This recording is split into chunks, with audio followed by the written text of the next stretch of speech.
Welcome, this is Local Edition. I'm Brad Pomerance. We're in San Diego today, and we are joined by a member of the Board of Supervisors in San Diego County. Her name is Kristin Gaspar, and as you know, Madam Supervisor, San Diego is rich and filled with veterans. We honor them, we support them. Most veterans in the country here in San Diego County. Tell us about our veteran populations here, most generally, before we talk about a terrific program. Sure. Well, certainly we're home to a lot of veterans and folks that are transitioning out of life in military service. And important to note that in the military, the Department of Defense spends about 4 years training people how to be a member of our service.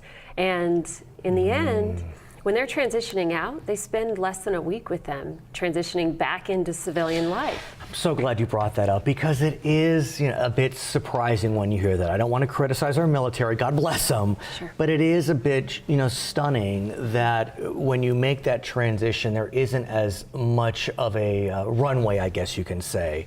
And for folks that may have entered the military right out of high school, they could maybe be in the military 8-10 years, and all of a sudden they're in civilian life, and it couldn't be a little jarring. Is that fair to say? It's a real challenge, because you think of the sacrifice that individuals are making when they choose to enlist, and many are enlisting at the age of 18. Right, like we said. So a typical 18-year-old is thinking about college, and they're spending the next 4 years of their life thinking about their future career. This is not the case for those that are serving our country.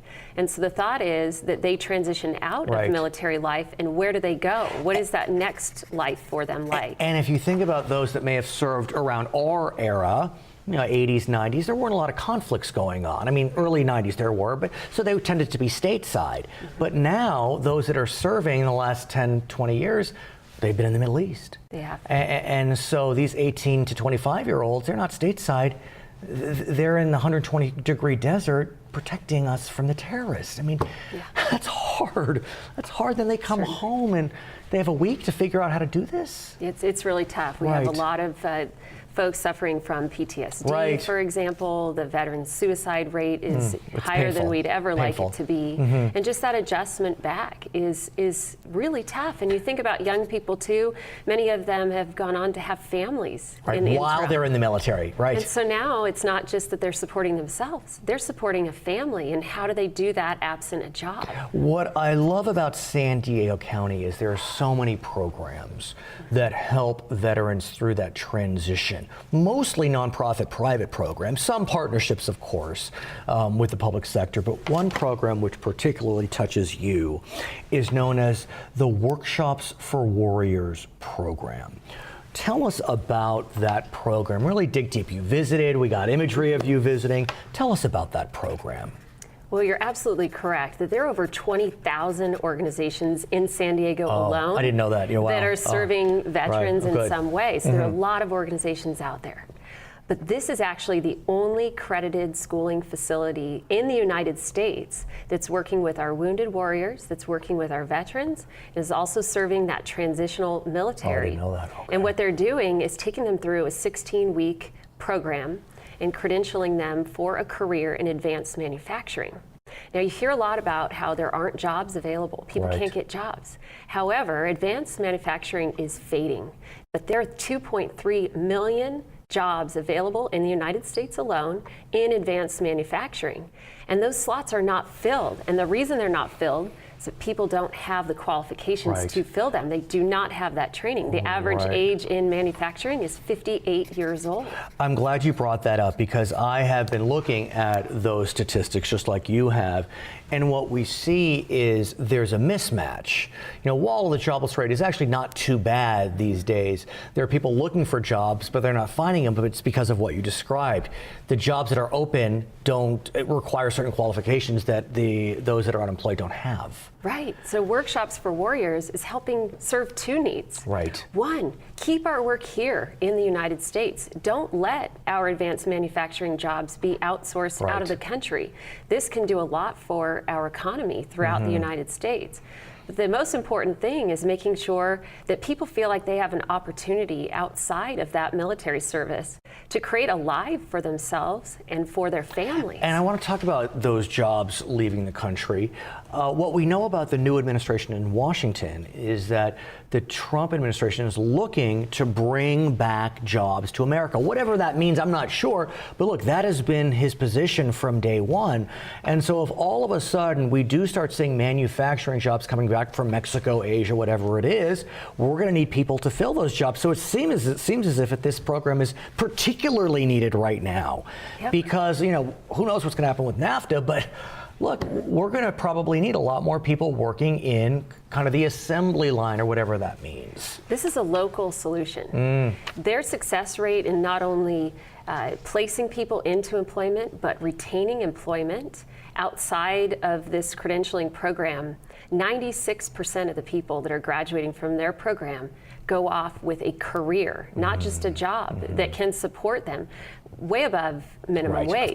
Of course. So this is a no-cost program, privately funded. They are operating out of a facility. Now, where is the facility? So the facility is in downtown San Diego, across from the shipyard. Perfect. And what we really need to do is spread the word to our local employer base, because people need to know that individuals are receiving this training here. How great would it be to keep people here? So many folks are graduating and moving out of state. They're getting offered great jobs. It'd be nice to have some of those jobs locally as well. But the facility they're operating out of, they're able to take about 120 students currently. They have acquired the property around where they're operating today. And with a capital campaign, they're going to be able to expand that facility. And the magnitude of the impact from that is that they'll be able to take 650 students per year. That's 650 people transitioning from service that are going to have opportunities in front of them. And when you go out and you visit their facilities, most are outdoor right now. They hope to have more indoor facilities. But it's really inspiring to talk to the young military that are there, I want the wounded warriors. Yeah, if you can, I know you visited the facilities. Yes. Really dig deep and tell us about what you saw. How was it for you? It was incredible. People need to take a moment out of their day and get to know this organization and ask to take a tour, because I will never forget in the brief hour that I toured the facility, the stories, the young military that talked to me about how they just didn't have a whole lot of hope, that they were lacking direction, lacking focus. They could likely end up on the streets like so many people that we've seen in San Diego. And then they found workshops for warriors, and it gave them a purpose. And when they came in thinking that they were going to just focus in one area, let's say learning how to operate the machinery that's there, they took an interest in learning the trade of welding and took it to the next level. So they've gone on to receive other certifications through the process. And now they know they are not a liability in our community. They are an asset to our community. How did you find out about this program? We've been doing a lot of work to find out how can we proactively invest in programs that are helping people create opportunities for themselves, to empower them to create a better life. Because what I find in government, we spend a lot of money in a reactive nature. We're reacting to problems that exist. We're reacting to an issue like homelessness, to veteran suicide, for example. But really, we have to front load our resources in a proactive way. So we started looking for organizations that are really breaking the model, that are outcomes based. I am really tired of spending resources when we have no idea whether or not our goals are being achieved. And this is one such program that you can look at the dollars spent, and you can look at the outcomes and know that the dollars going into this organization matter. She is Supervisor Kristin Gaspar of San Diego. I'm Brad Pomerance. In San Diego, it's Local Edition.